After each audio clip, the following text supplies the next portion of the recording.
Hey there, hero. It's David H. Lawrence, the 17th, and we continue with our series of in-depth video. I've never been in-depth this much on something so short. Julian Treasure's TED Talk from 2013, where for about 9 or 10 minutes he talks about how to speak so that people want to listen. And again, when I saw it, I was like, oh, this is kind of cool. And then as I kept watching it, after the first couple of minutes, I was like, wow, this is really powerful for professional voice talent. So I wanted to take a look at it. We talked about the 7 deadly sins that he talks about. We talked about the HAIL acronym of ways to look at conversation and apply labels to them that says, yeah, you're doing great. What do you do though? What tools do you use? What aspects of your voice can you work on so that you can achieve that hail of honesty, authenticity, integrity, and love, and really do have people wanting to listen to what you have to say? And as professionals, how do we use those things so that casting directors really want to hear more from us? All right. So he's got another list of 7 things, and I'm going to deal with the first 3 of them because they're a little bit odd in terms of the names, not that he uses, but that in general people use for these things. And they are register, timbre, and prosody. And so we're going to talk about these. So register, that's just, where you are as you speak. Do you have a high-pitched voice, or do you have a low, rich, mellow voice?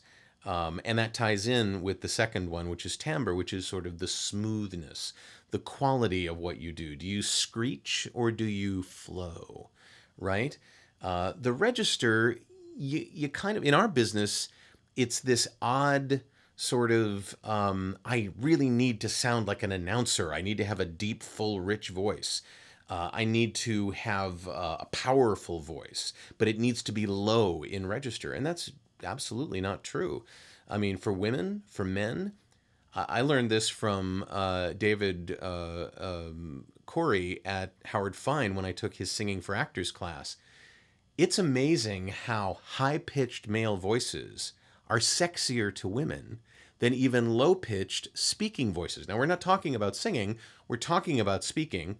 And so there is an advantage to being able to bring your register, even if it's very high, down just a little bit, only so that people don't have to work so hard to understand. There's this concept of the higher pitched you are, the more difficult it is for the human ear to distinguish between different sounds, different words, different phonemes, etc. So if you, to a degree, if you get so low that you're Barry White, then you have a different issue.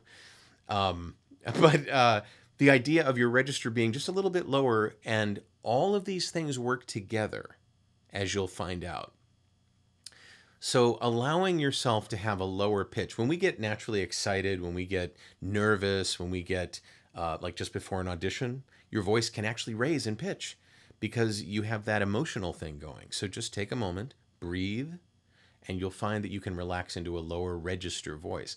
So the timbre of our voice is also something that really is inviting for people not only to listen to in conversation, but when we're doing our work. Think about the voice talent that you love to listen to. They're just smooth as silk. Now, some of them have character voices, right? I mean, you look at the stuff that June Foray did, you look at the stuff that Mel Blanc did. He had the ability to be smooth and deep and rich, but he got attention by pattern interrupt, right? He would interrupt the daily conversation pattern with these crazy voices that he would create for the Warner Brothers cartoons. But having a timbre that is smooth and easygoing, working on any vocal tics that you might have. I mean, look, when you watch Julian Treasure's TED Talk, you will notice that he has a very, very slight lisp. No offense to Julian, but it's just that is a part of his voice. But look what it does. It doesn't jump out in front because of all of the other things that he does with his voice. He lowers his register. He's very smooth when he delivers. You'll see some of the other things that we're going to talk about that he's very clear about that he does. That's why it's such a meta talk, because he uses all the things that he talks about. So work on that smoothness, especially in our business, because that's where the key is for narration, for specialty narration. For even IVR, you have to be smooth and clear, not jarring and confusing, right? And then finally, prosody. Prosody is the melody of your voice. And we've talked about sing-songy things. We'll talk a little bit more about that in the next video. But the ability to have your voice be varied in its presentation so that you're not leading people into a lulled state of sleep because you're very monotone, or you have vocal fry and you're talking like this all the time, or you're up talking. Betsy just went to a convention. She goes, I can't stand this woman is presenting, and every sentence ends like it's a question, even though it's not. You know, we're from California, so we're used to this. I mean, it began, for all intents and purposes, in the Valley, in Encino. You know, that's how they talked. That's where vocal fry came from as well. It's like, you know, that's like a very I should go check out the Valley. I live in the Valley, but I should go check out the Valley and look at all the different things in terms of language and speaking that were born there, right? But this idea of having a varied melody with what you do is something that voice talent push back against all the time, especially if they come from radio. Because radio teaches you that certain melodies, certain prosody will make you money. So you do it. You walk up the intro of a record a certain way. You present a news story. In Julian's country, in the UK, the BBC has a particular type of prosody with the way they deliver news. All of their sentences end like this.